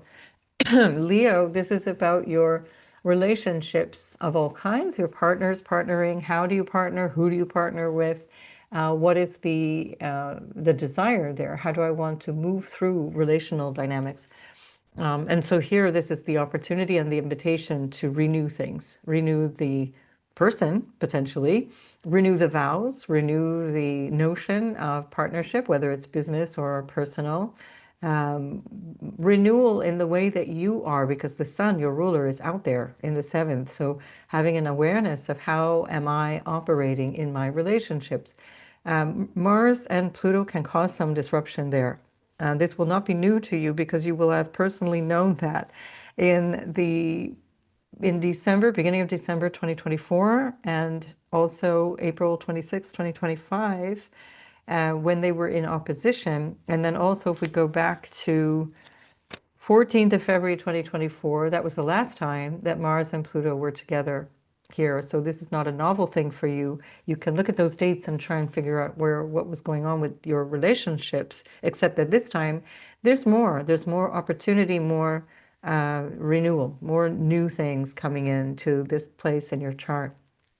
So it's a huge opportunity for you to grow if it's a business partnership or a marriage. We're looking at Venus in her new cycles here with both Pluto as well as Mercury, renewing your 10th house of your career, your vocation, your social reputation, your social standing, social status, your personal ambition. So all of that is there. So I wouldn't jump in, exactly in this moment to start something new, but I would lay the groundwork for sure, because these are cycles where seeds are being planted, and it's going to be perhaps a little complex to start something like that off like fresh, because also what happens is you're putting all your eggs in one basket, and if things go wrong, everything goes wrong simultaneously. So that's the challenge of a stellium, and especially when it's in your angular house, the opposite house from you. All right, I'll come back and give more information about that. I'll see you in the next video. Virgo, this is happening in your 6th house of work and health and everyday life and the things that you're obligated to do. And this would be an opportunity to look at that really closely and say, how am I doing in terms of my health? How does my work impact my health? Am I working myself too hard? Am I not monitoring my schedule? How is it going with colleagues? Do I need to reset the balance with colleagues or with employees, if you've got employees or household staff, for example? How's it going with animals? Am I craving a pet, or am I dealing with a pet that is ill potentially? That's not something that's guaranteed. It's just a potential, because there's so much going on in the 6th house, which is also domesticated animals. But nowadays, pets go in the 5th house more like, because they're more like family children. They're more like our children. So anyway, problems are 6th house. So you've got a lot that you can look at in terms of renewal of how you reach out into tackling problems, how you tackle issues that might require more of your attention. And it doesn't mean you have necessarily more problems, although if you have a lot of problems, or if you have something that's coming through, especially through work, for example, that feels like a problem, because Mercury is involved and it rules your career or vocation house, your ambition house, as well as your 1st house of self. And there is a lot of change personally going on with the South Node there. There is a lot of opportunity for renewal in so many different ways. So really look at this as a kind of a 360 observation of your day to day. Like, do I like my life? Do I like what I'm doing when I get out of bed? Do I like the time I have to get out of bed? Do I get out of bed? Maybe I need some help because I don't feel like getting out of bed, for example. Um, so all of those things are working with you at this time. Think of it as a renewal. Don't think of it as, oh, this is something that's going to be heavy and happening to me, but rather say, where can I take action? Mars is about goals and about taking action. And when it comes with Pluto, you might be sitting there thinking, you know what? 2 years ago, what was it, February 2024, 14th of February? I started this idea that I wanted to do this, and this was the job, and this was the thing that I wanted to achieve. And now I'm looking at that going, why? Why? Especially South Node going through your 1st house. You're not interested anymore in the things that used to interest you. Mercury rules your 10th house of your vision for yourself as a person, like my personal ambition, my growth, the thing that I want to do out in the world. So this is where you set the plans, because everything that you want to achieve out in the world is about what you do with your everyday life. The way that they say, if you're going to be seen to be successful, well, it's a measure of all the microscopic things that you do in your everyday life. Are you showing up for yourself? Are you showing up for your life? This would be it. How are you showing up in service to others? Are you over serving others? Are you over giving? And is there something that needs to be reassessed here? This is the theme really right now. Certainly because Uranus is also going to be moving into your 10th. This is a great way of looking at that as preparation for a major change in status. Am I setting myself up for good health? Am I setting myself up for capacity? Am I setting myself up in a way that says, yeah, this is what I want to do and it's realistic and I can do that? Maybe also a change of attitude around how you do things, because that's part of the perfectionist tendency that can be there with with Virgo types, if there's a strong Virgo signature, the perfectionism is like the way you show up. Fifth house is ruled by Saturn, so you can be quite hard on yourself. And then your day-to-day is ruled by Saturn, so you can be quite strict with yourself. You can be you direct yourself very strictly. Look at that. It's not necessarily what is going to give you the best results. To be kind to yourself. Maybe that's what the renewal could be. How can I relate to myself in a nicer way? You can have nice things, Virgo, you see? All right, so I'm going to leave it at that. And so I'd say almost without a doubt, you're in for a major change in terms of your work, one way or another. I'd have to see your natal chart to give you timing or see what that might look like. But I'd say most Virgos are in for a really big change around what they consider to be their day-to-day obligations. Okay, good luck with all that, Virgo. I'll see you soon in the next video. Libra, this is trinal to you, so all of these planets are piling up in your fifth house of your love, your children, your romance, your self-expression, the way that you just want to be yourself and how you reach out. This is why Libra types can be a little bit buttoned up and a little bit sort of pulled back, because Saturn rules your way of showing up. And there's a concern, there's a thinking like, what will they think? What will they say? That's the Aquarius on the fifth. And so all of this dynamic here is a chance to look at that and renew that. How do I express fun? How do I express my hobbies? How do I express my joy? Do I want children? Do I have children? How am I going to operate in a different way around that? You've got Venus, your ruler, in there. She's renewing with Mercury around the time of this major stellium. And again, we're talking about days. If you listen to the introduction, you'll hear this is a period of very, very extended change over days. And so what you're doing here, I'm just giving you a glimpse. It's not this one day. It's a lot that's changing. And it's in preparation for the next phases, which are beginning as first Neptune and then Saturn move into your house of relationship. And they're going to be also emphasizing that aspect of your life which requires a new framework. And that's because we also have still Jupiter in your 10th house until the 30th of June. So you're in for a really, really big change in the structure of your life, in how your life is organized.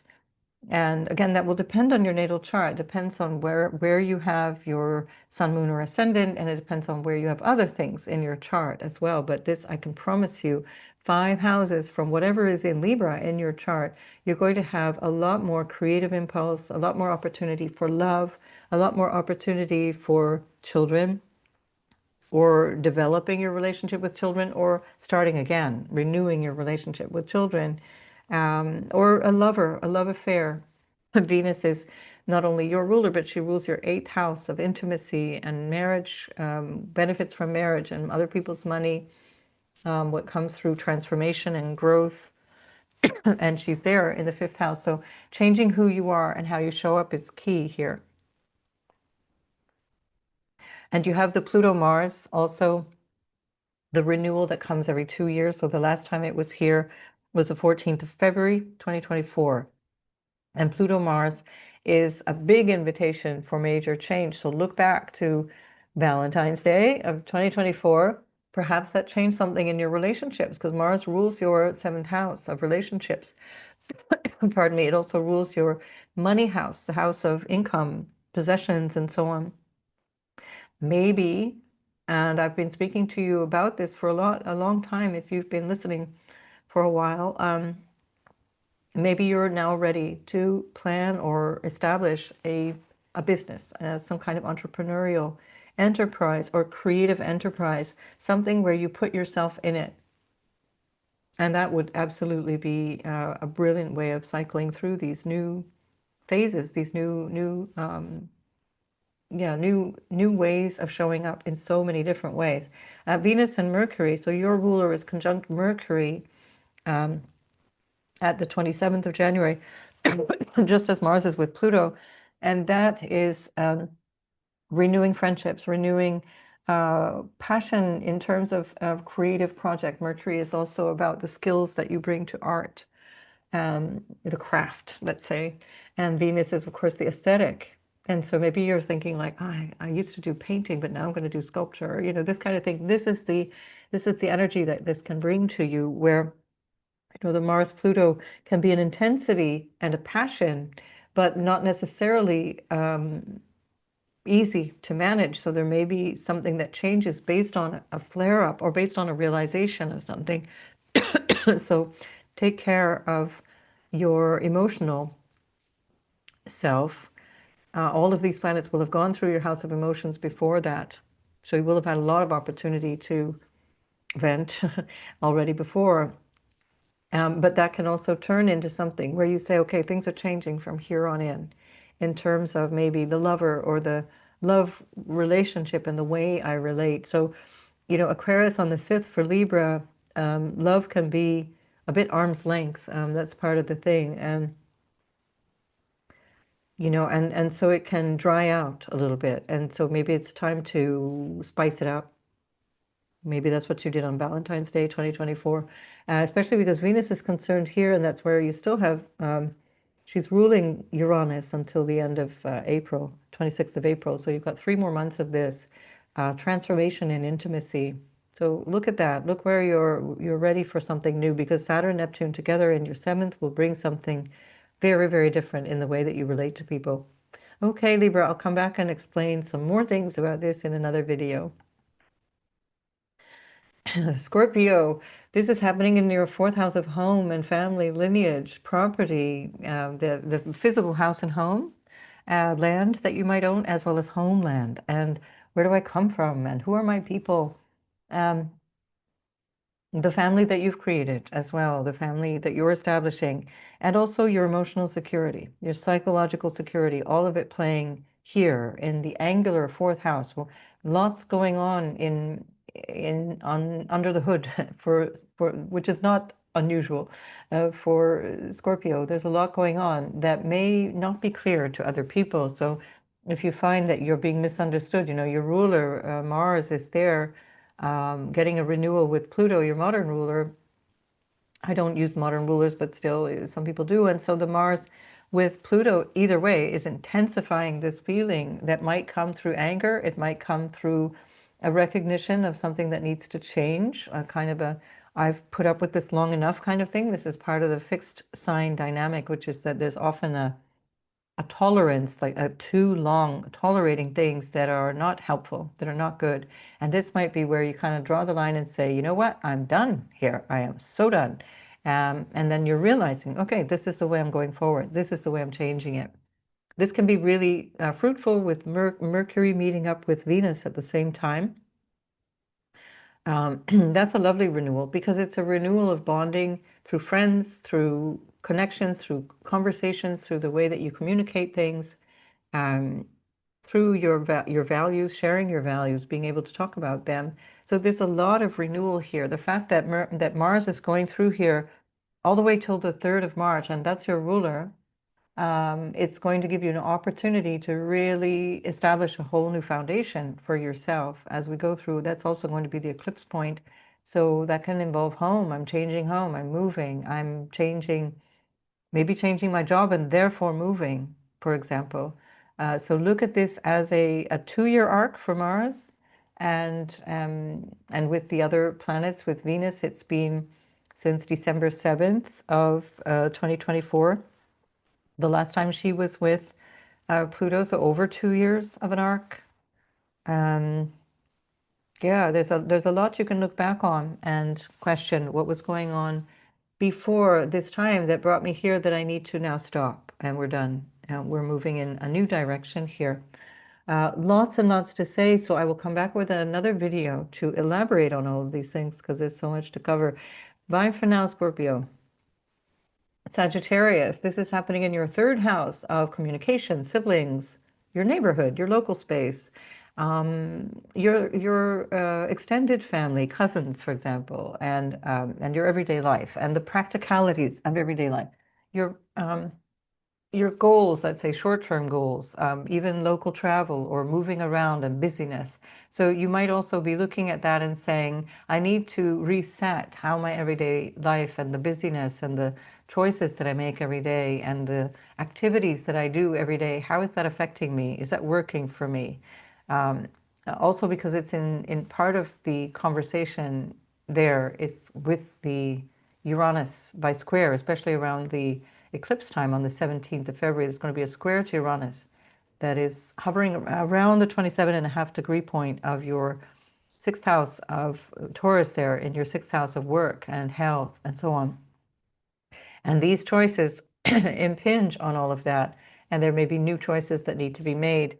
So you have new places that you can put your attention. If you go back to Valentine's Day 2024, so the 14th of February 2024 was when Mars and Pluto met the last time in this place, and Venus met Pluto, because she also met Pluto here earlier in January, and Venus met Pluto on the 7th of December 2024. So you can look at that period of time of what has gone in the last sort of 2 years or a year and a half with reference to Venus, where you're looking at things from this vision of what's changing, what's coming next, what's coming down the pipeline, as it were.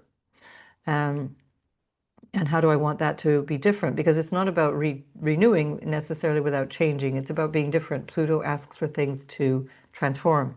This can be psychological. It can be transformation around your psychological well-being, your mental health, because the third house is your mind. It's mental health. And that's something that you can be working on already, or you can be realizing, no, I need to change, or maybe change the structure of my everyday life in such a way that it better supports my mental health.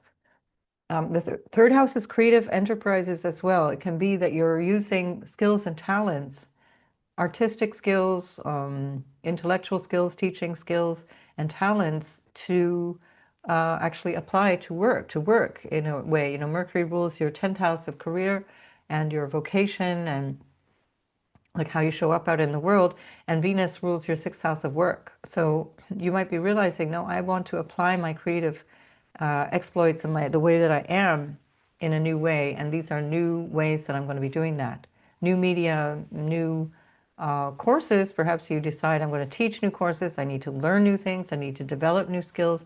These are cycles of development and things that are starting. So looking at all of that, especially the skills-based stuff, but expand it to everything. You know, how do I develop my emotional quotient and my intellectual quotient and my teaching skills or my communication skills? Venus also rules your 11th house of the audience, or the skills that you can bring to a public. Let's say the public, the stage is the 11th house. And she rules your sixth house of work, so you can be deciding, now I want to teach, but in a different way, maybe online. The third house is internet, and there's a lot that offers you that opportunity. You know, I'll move my business online, and third house is commerce as well, contracts and commerce and so on. So it might be about renewing contracts for work as well. Lots and lots of opportunities, and Jupiter itself, your ruler, will still be stationary for 6 weeks after this. So it's almost 2 months from the time I'm doing this video. So still be retrograde, rather, and will be stationary on the 11th of March. So you'll think deep, think like strategy and planning, and then feel that by the time mid-March comes around, you'll be really able to move forward, take the thing forward. All right, so Sagittarius, make the best of that. I'll see you in the next video. Capricorn, this is in your money house. So the stellium is bringing a lot of energy into the space of your values and what is valuable to you, how you bring resources to the table. So the resources you have and your personal resources, that's the second house.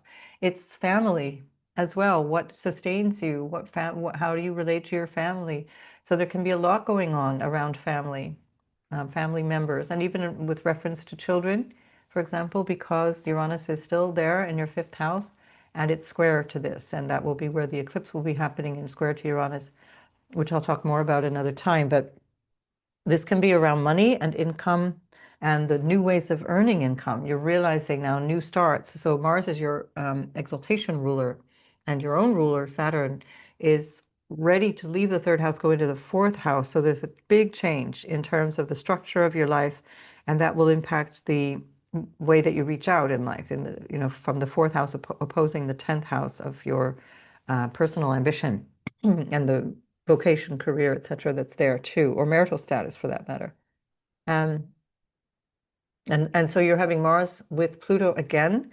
for the first time since February 14th, 2024, think back 2 years and look, what was the cycle that began then? What was that all about? And how was that impacting my finances? How did that impact the way that I'm organizing my money, my time, and everything around possessions, around valuables, around what I give value to? The second house is also food and how you're consuming things. Mercury rules your sixth house of health.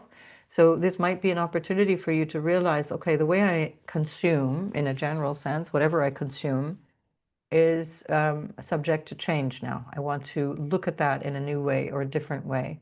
And Venus is with Mercury and offering the opportunity for deeper reflection, a new way of looking at relationships or money in general and commerce specifically, or investments. Again, Venus is second house is investing, fifth house is the um, gambling. Stock market is a form of gambling, but it's like, what do you invest in, or how do you like how many risks do you take? So that's why Capricorn is not really known for being a huge risk taker, because Taurus is on the fifth house, and that's a conservation of finance, conservation of money, conservation of stuff. But maybe that's changing for you now, especially with Uranus in the fifth. So planning all of those things is ahead for you now. So make the most of that, Capricorn. I'll see you in another video giving more details about this same very important dynamic. Aquarius, this is all about you, and this is where you get to start over. You get to refresh yourself and have a sense of, okay, now what? This can be specifically about a relationship. The sun rules your house of relationship, and it's there with you, especially if you're an Aquarius sun. This is your season. This is huge. This will be a year to remember, no doubt. With the Mars-Pluto conjunction, go back to February 14th, 2024, and see what was the renewal there, what changed, what was going on that I needed to deal with. And also with reference to the opposition phases, that was the beginning of December 2024.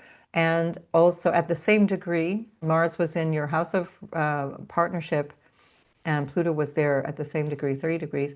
And then again, on the 26th of April, 2025, same thing, opposition from Mars back to Pluto. And you will have that again at the same degree. God help you if you have about this degree in Aquarius. My Venus is at 2 degrees, so that's what I'm working with. You will have another encounter with an opposition from Mars to Pluto at 3 degrees, and that will be on the 3rd of October of 2026. So what you're doing now is going to show up the results later on, and that's very, very personal to you. A new cycle with reference to relationships in general, the dynamic around people, and Mars rules your business, your house of your career and your ambition and your social status and so on, and the drive that you have behind that. And Venus rules your fourth house of your intimacy and your private life and your emotional foundation and the psychological foundation and home and so on. So there's something here that's renewing in both directions that is dependent on you. What do you want now? What do you want going forward? And that can change the way you do your parenting, your career, your job, your home. All these different things can change quite a lot. And especially because you're also, and I will talk to you about that, the eclipse is affecting you very strongly, of course, because it's your eclipse. And that's where we have this square to Uranus, and that square is going to be very, very impactful in terms of that notion of home and where do I live and how do I feel safe and secure, and then how will that impact how I show up in the world. So these are renewal cycles for you that are hugely personal, hard to overstate it. Do listen to the introduction. Don't have to listen to the historical thing, although it tells you a lot about the qualities of Aquarius that we're living in now, and you're embodying that. So it's kind of like you're stepping up to take the flag, as it were. All right, good luck with all that, and I'll see you in the next video. Pisces, this is all in your 12th house, sun, moon, or ascendant. It's 12 houses from Pisces, where you're having all of these new cycles beginning, and so much energy applying to your what is hidden from you in terms of the what you could describe as spiritual or unconscious parts of you. So where the 8th house is like the subconscious, the 12th house is unconscious. It's where you go to sleep. It's where you're completely unaware of things, and yet they operate from the back, and as it were, it's It's the iOS to you as the phone. Um, and it's also the energy that you put into your awareness of others. It's an intuitive place. There's a lot of intuition. That's why Pisces are known to be very intuitive, because Aquarius is there in your house of deep intuition. You have air houses for all of your sort of intuitive psychological houses, the emotional houses, as it were. So you are plugged in. You're plugged into other people. This will have you majorly plugged in. If you listen to the introduction, you'll hear about that Medusa idea. So this could be a good time to sit down and say, what do I need to unplug from? Remove my attention and energy from these things to bring me back to myself.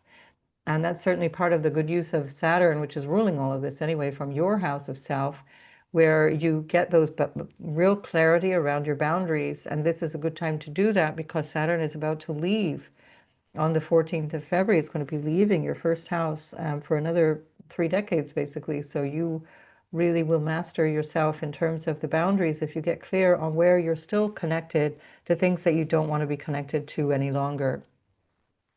And also the very, very strong renewal energy with the Venus and Venus is your exaltation ruler, Venus and Mercury together, coming together at the same time as Mars is conjoining Pluto. So there's something that might be about meeting somebody from abroad, meeting somebody, this is the 12th house, meeting somebody in a way that cannot be announced or cannot yet be announced. Venus is your 8th house intimacy ruler, the relationship, whatever you share with others, and Mars rules your 2nd house of values. So you might be connecting with somebody. For example, 12th house is also retreats. It's also things that are hidden. It's places that are off the beaten path. And you might be meeting somebody in an area, and that can be just a friend, or it can be a lover. It can be all kinds of people that you meet that become very, very important to you because they share your values. They share your vision, let's say, of life. They share your spiritual connection. And so either way, it doesn't matter. You don't need to be meeting somebody that becomes a long-term partner, although Mercury does rule your 7th house of relationship, and he's there with Venus. But either way, it's great to connect with people from a place of your spiritual sweet spot, as it were, whether that be in a context of confinement, like a meditation or a retreat center or something like that, doesn't matter. You put yourself in the position where you're able to, from this point on, doesn't have to be on the day, from this point on, that you can connect with people who are like you, who feel like you, and find this kind of energy of tribe, find this energy of your spiritual friends, your spiritual pals. And especially because you have Jupiter, your ruler, in the 5th house of love, that increases the opportunities, it increases the chances to meet somebody.